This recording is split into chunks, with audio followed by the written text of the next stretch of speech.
Revenge with Karen.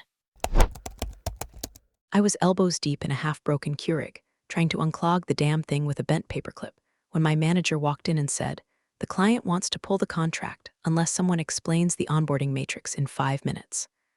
I wiped my hands on yesterday's napkin and walked into that Zoom call like I hadn't just wrestled a machine that smelled like burnt tar and desperation. That was year one. No team, no tech budget. Just me, glitchy laptop, and a 24-ounce gas station coffee I kept reheating like it was a sacred potion. That's how it started. Just me and a pile of chaos. I didn't build a team.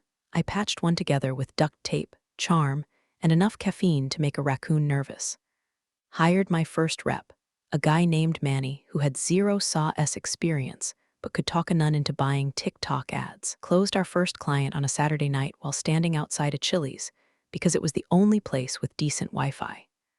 By the end of the second year, we had 50 enterprise accounts, 98% retention, and a client once sent us a meat and cheese basket that cost more than my monthly car payment. Now, I'm not trying to make myself sound like Mother Teresa of onboarding, but I missed 4 Christmases, canceled 2 beach trips, once did a QBR from the ER while getting 6 stitches because I'd slipped on a frozen lean cuisine.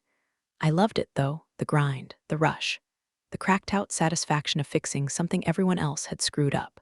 Clients called me by name. My team would text me at 11 p.m. with memes and data requests. We were dysfunctional, but we were family. And yeah, I was the licensee on every single one of those accounts.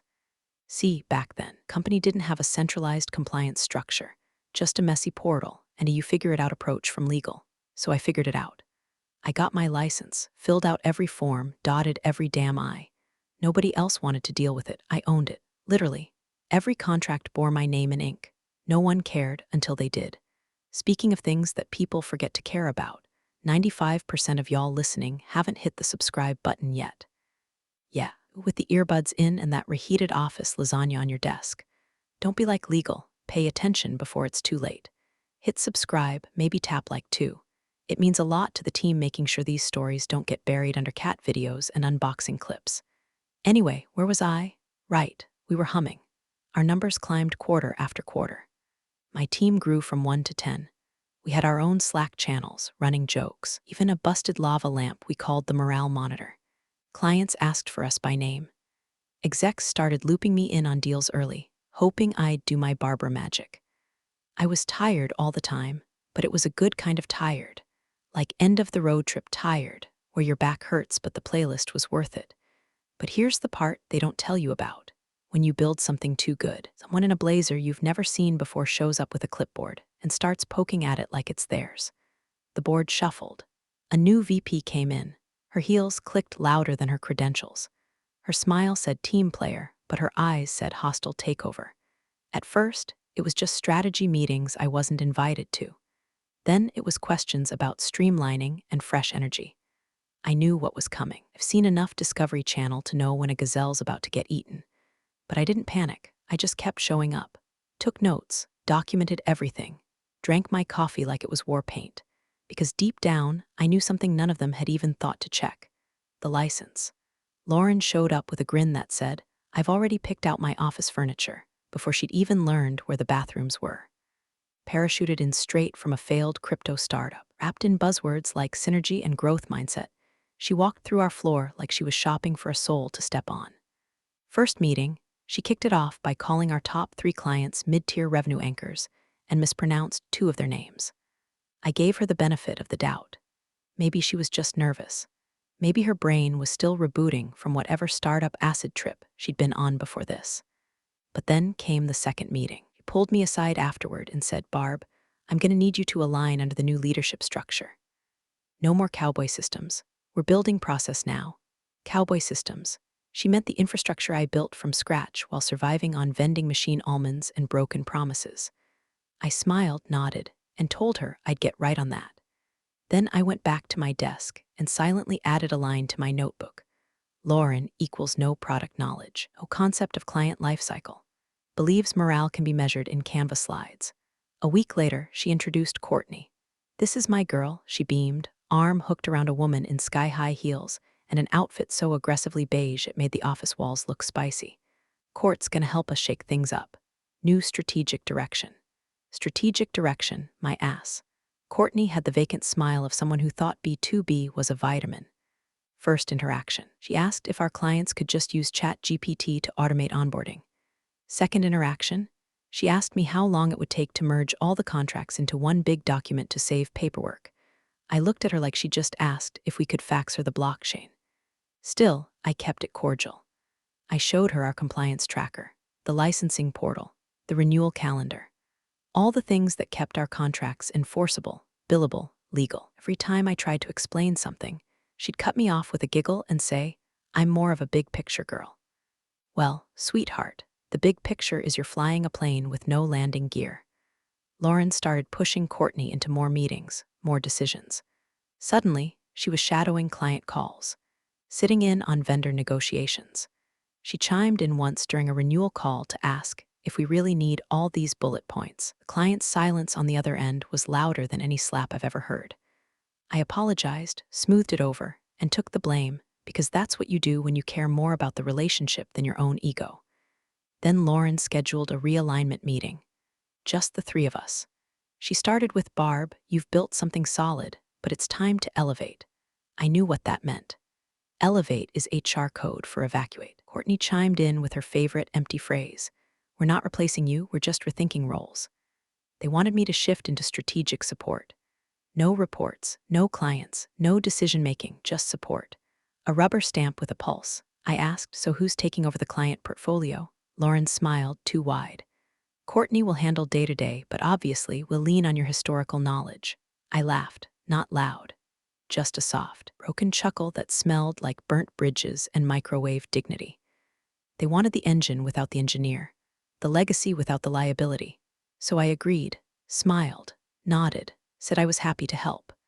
And as I left that room, I mentally packed my parachute, because I knew exactly how high Courtney was about to fly, and how hard she'd hit the ground when the first real problem came along, especially when she'd skipped right over the one detail she thought didn't matter. Every single active contract was still under my license, and I hadn't taught her a damn thing about how that worked. The email hit my inbox at 6:47 a.m. like a slap from someone too cowardly to do it face-to-face. Subject: strategic role adjustment, exciting new opportunities. I didn't even have to open it. I knew the script. Corporate always dresses betrayal in a tutu and calls it ballet. Still, I clicked, I read. And yep, there it was in pixel-perfect HREs. Effective immediately, Barbara will transition into a newly created strategic projects advisor role, reporting directly to the VP of Growth. No team, no clients, no KPI. Just advising Lauren and Courtney like I was some kind of dusty oracle they could trot out for good luck before they bulldozed everything I'd built. I stared at the screen for a full minute, then opened my calendar. They'd already wiped it clean. No client calls, no team huddles, nothing but a polite little meeting invite from Lauren titled Transition, chat 9 a.m. smiling face with smiling eyes. I showed up anyway, wore my nice blazer, put on lipstick, walked into the conference room where Lauren sat smiling like a cobra in pearls, and Courtney was already unpacking her little pencil cup into my old chair. Lauren gestured to the empty seat across from her. "I'm so glad you're on board with this," she said, as if I'd had any say in it. Courtney chirped, "We're super excited about your brain power. There's so much tribal knowledge we still need to extract." Extract, like I was a dying tooth. I didn't flinch, didn't raise my voice. I just nodded slowly, stood up, and said, "Well, then I won't get in the way." I walked to my desk, and saw that my monitors had already been moved. Courtney's tote bag was where my coffee mug used to be. A potted plant sat perched on top of the files I hadn't even had a chance to archive. My team hovered nearby, pretending to work.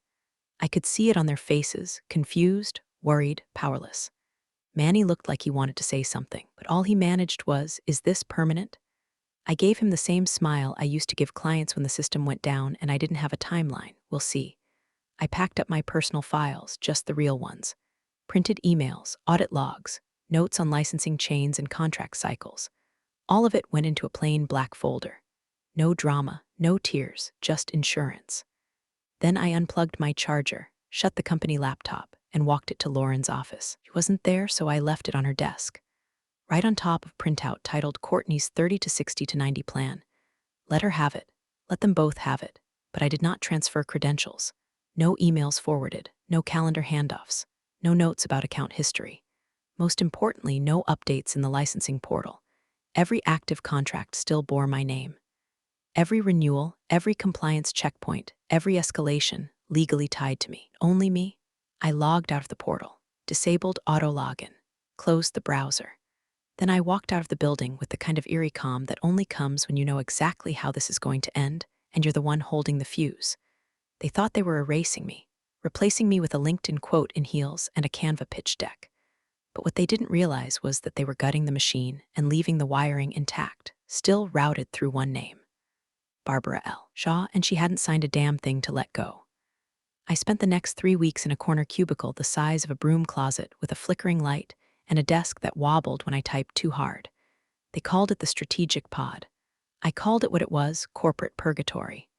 No team, no deliverables, no oversight, just enough visibility so they could say, see, Barbara's still here, while quietly deleting my name from every slide deck like I was some ancient blemish they could scrub with enough pastel gradients. But I wasn't gone. Not really. I was watching. Every morning, I logged into the shared systems because no one had the good sense to revoke my admin access and took notes. Missed client check-ins? Noted. Delayed onboarding milestones? Logged. 3 back-to-back escalation emails from one of our biggest accounts because Courtney couldn't explain the renewal clause? Saved as PDFs. I didn't sabotage. I didn't interfere. I simply documented, like a ghost with Wi-Fi. It wasn't long before the emails started trickling in. First, it was Jay from Dominion Analytics. Subject line, "Hey, can you help me make sense of this?" Detached a revised scope doc Courtney sent that looked like it had been written by a malfunctioning chatbot.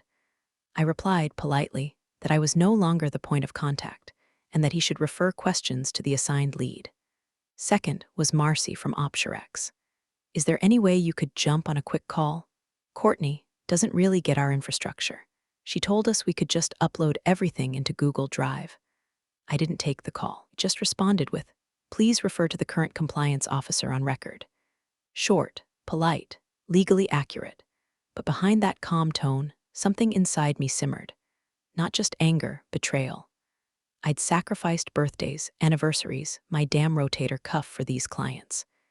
And now, the woman who once asked if API was a political party was telling them how to run their operations. My fingers itched every time I saw Courtney's name pop up on Slack channels she didn't belong in. My jaw clenched every time Lauren paraded her around like a prize-winning golden retriever at a sales call. And yet, I smiled. I showed up. I said nothing. Because the higher they floated, the closer they came to the ceiling fan. I kept collecting. A whole desktop folder. Courtney calls missed XLSX. Q2 renewals unclaimed PDF. Client comments unresolved TXT. And then one night, after a particularly infuriating exchange, Courtney had posted in the general Slack asking, "Do we need licensing for every renewal?" I made one call. It was short, direct. "Hey, this is Barbara Shaw. I'm not raising a flag, just wondering if your team has the most recent licensing records for the enterprise accounts.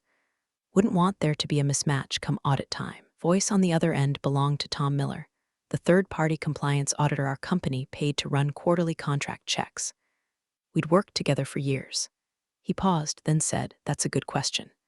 I'll take a look." I didn't say more. I didn't have to. I knew what he'd find. Every single contract, every legally binding deal still pointed back to my credentials. And as long as I said nothing, and they did nothing, the rope just kept getting tighter. The thing about being erased is people forget you're still in the room. They forget you're watching, listening, waiting, and I was. The champagne flutes came out around 3:15 p.m. on a Thursday. I heard the cork pop from my broom closet and peeked down the hall to see Lauren holding court by the break room like she'd just closed a Fortune 100 merger.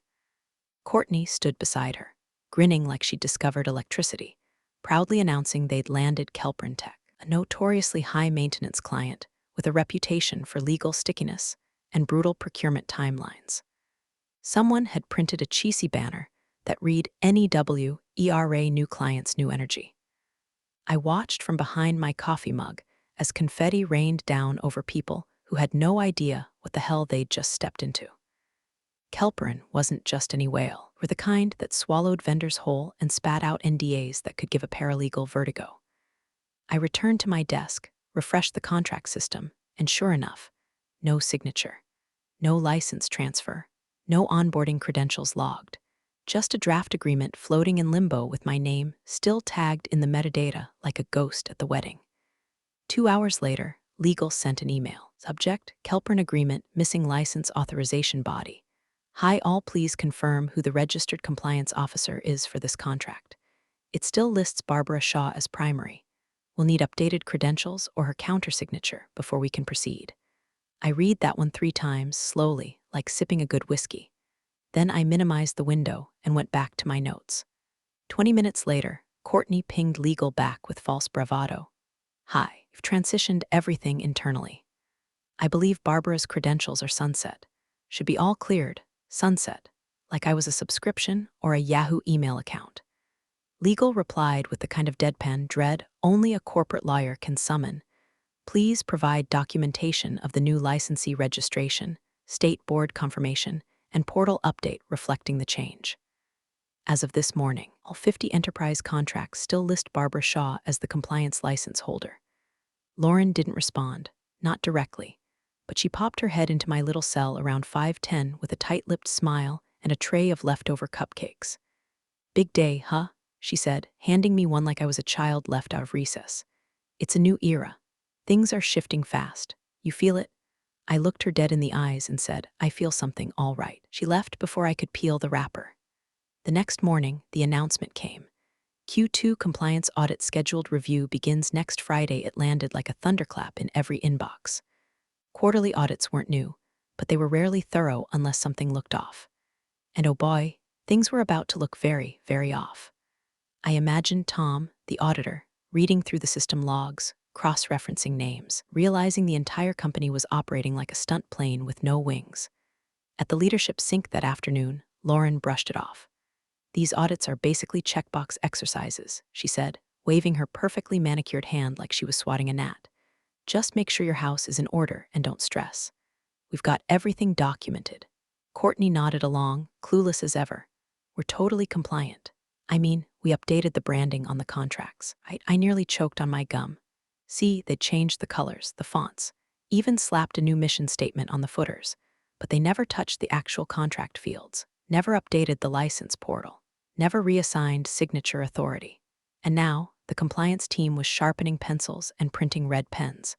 The timing couldn't have been worse. Kelpern was pushing for full onboarding within 10 business days, and any delay would spook their legal team.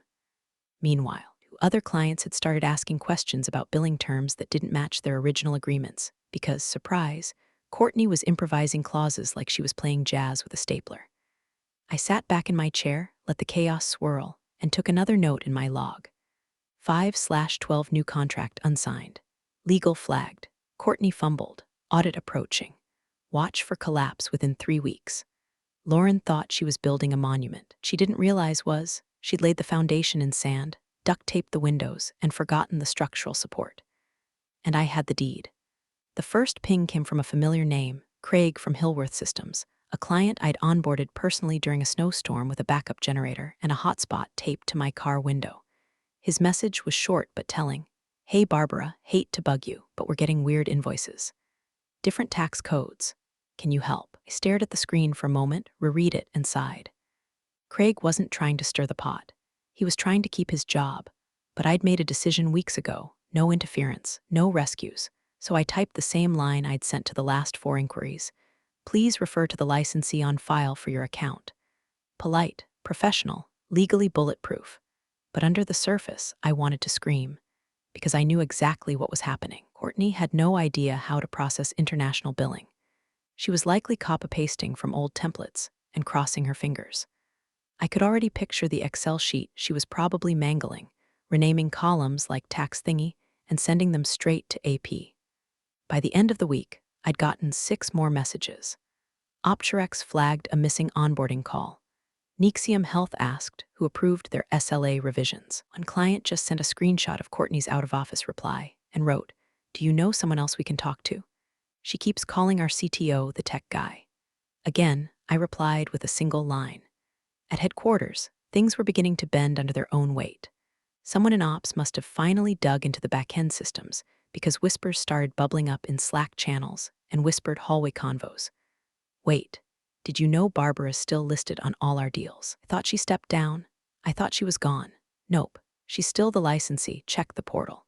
Suddenly, folks who'd barely made eye contact with me in the kitchen were DMing for quick clarification or trying to make small talk in the elevator like we were besties from summer camp.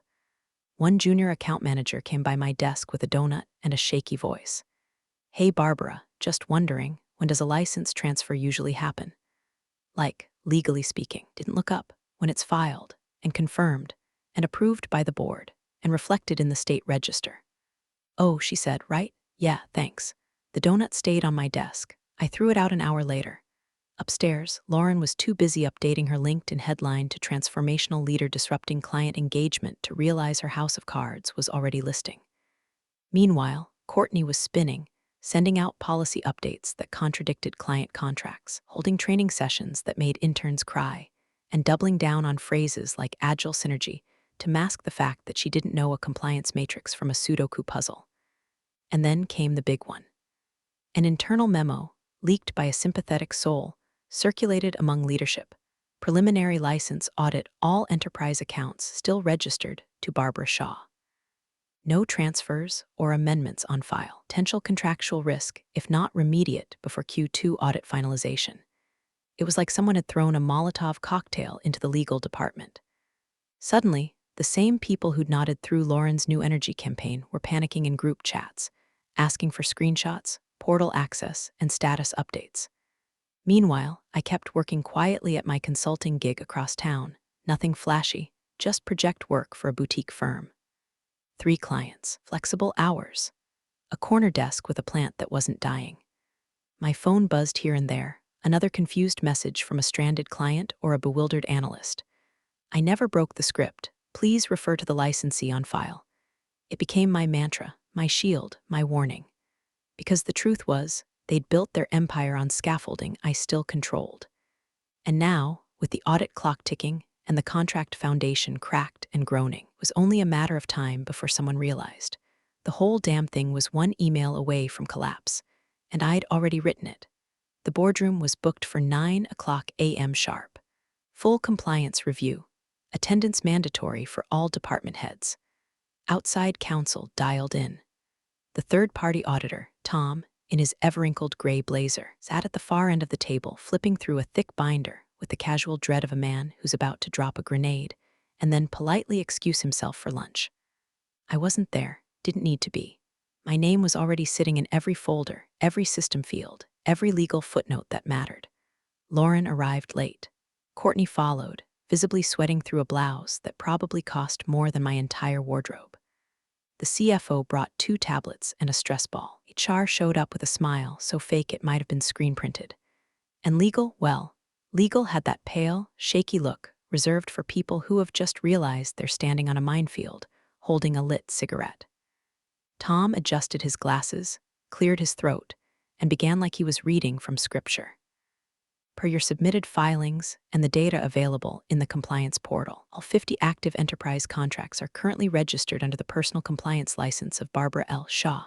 Silence. The kind of silence that eats sound. Then, like a domino falling in reverse, heads turned down the table toward Lauren. She blinked, twice, opened her mouth, closed it, looked at Courtney. Courtney made a noise that sounded like a dying mouse. The general counsel leaned forward. I'm sorry, Tom, can you clarify? You saying there's been no official license transfer? Tom nodded. Correct. No state board reassignment, no amendment filed, no updated signature on file. These contracts are legally bound through Miss Shaw's license only. Lauren tried to jump in, forcing a smile. We were under the impression that the transition had already occurred. Tom didn't blink. Impressions are not filings. Courtney, now visibly trembling, whispered, We updated the internal tracker. The compliance officer, Angela, who once told me she hated confrontation more than dental surgery, spoke without looking up. The internal tracker is a spreadsheet, not a legal instrument. That's when the CFO stood up. Hold on. Are you saying these contracts, every one of them, are potentially unenforceable? Tom shrugged. I'm saying they are currently unenforceable till proper licensure is assigned and acknowledged by the governing board. Courtney leaned into the mic like she was on a game show and gasped, "Can't we just backdate the license? Or call Barbara?" Angela shot her a look that could sterilize livestock. Backdating is fraud, and unless Miss Shaw agrees to reinstate her license usage, we have no authority to proceed. Lauren turned beet red. This is all a misunderstanding. Let's just get Barbara on a call. I'm sure she'll cooperate. She's a team player. At that, the general counsel, who'd been silent this whole time, finally spoke. Miss Shaw submitted a formal notice to revoke license usage 13 business days ago, effective today. You could have heard the oxygen leave the room. Courtney dropped her pen. Lauren whispered, "That can't be right." Tom calmly closed his binder. "I have a copy of the revocation on file, certified and time-stamped, effective as of 9:02 a.m. this morning." 9:02 a.m. It was now 9:06.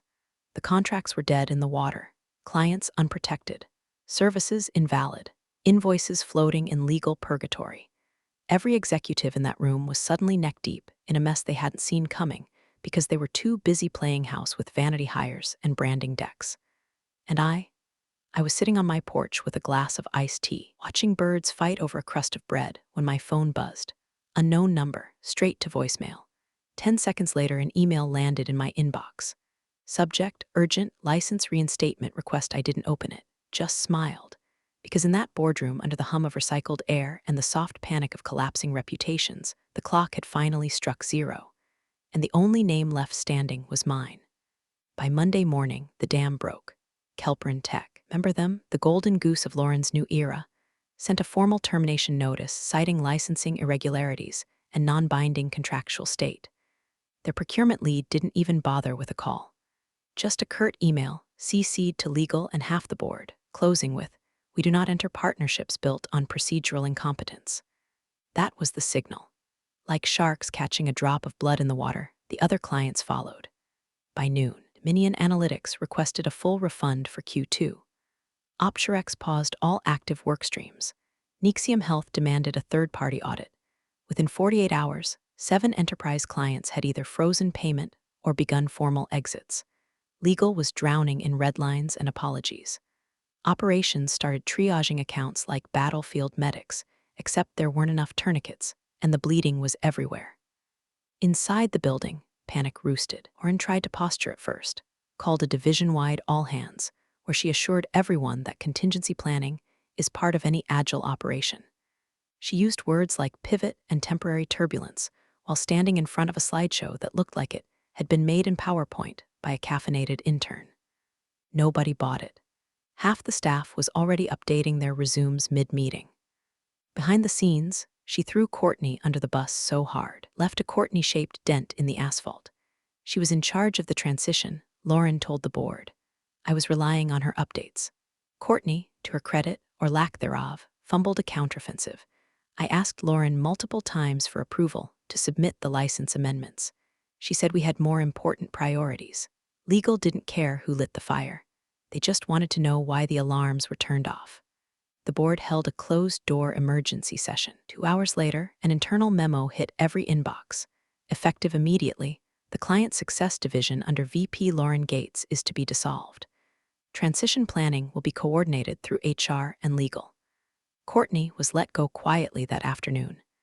No farewell donuts, no Slack emojis, just a cardboard box, a deleted email address, one last confused look over her shoulder like she still couldn't figure out how the house fell when she was only ever playing in the living room. Lauren's exit was wrapped in something more palatable. The classic, Lauren Gates has opted to take a sabbatical to pursue personal development and spend time with family. Translation, we'll pay her to disappear if she signs the NDA. HR moved fast after that. By Thursday, I got the email. Subject, Barbara opportunity to rejoin urgent discussion. They wanted to bring me back into the fold. Said they valued my institutional knowledge. Offered a new title, Senior Director of Client Systems, with full autonomy to rebuild the team. I didn't respond, at least not right away. Instead, I took a long walk. Thought about every late night I'd worked to save contracts from the brink. Every time I defended this company to a client with doubts. Every birthday I missed. Every apology I made to myself for staying one more year just to see it through. And now they were trying to tape my name back onto the machine I had built because they finally realized it didn't run without me. Funny how too old school becomes irreplaceable the second the scaffolding gives out. I came back home, sat down, and opened the draft HR had attached. Big salary, bigger promises. But there was one thing they didn't realize. Already had clients. 3 of them, in fact, good ones. Ones who respected me, paid on time, and didn't care whether I wore heels or slippers to Zoom calls. I had a consultancy name, a registered LLC, a logo my niece designed, and a damn good reputation. So I replied, "Thank you for the offer. At this time, I'm fully engaged with existing clients and unable to consider a return. I wish you the best in navigating your upcoming audit cycle." No smiley face. No let's stay in touch. Just a clean, professional reminder that I wasn't their safety net. They kicked me out of the plane mid-flight. They forgot I was the one who packed the parachutes. The porch was warm, the sun carving soft gold across the railings, and my coffee tasted like vindication with a splash of oat milk. I had a blanket over my knees, a quiet inbox, except for one little blinking notification, a lavender plant buzzing with bees to my left. Peace, finally, not the passive kind, but the earned kind.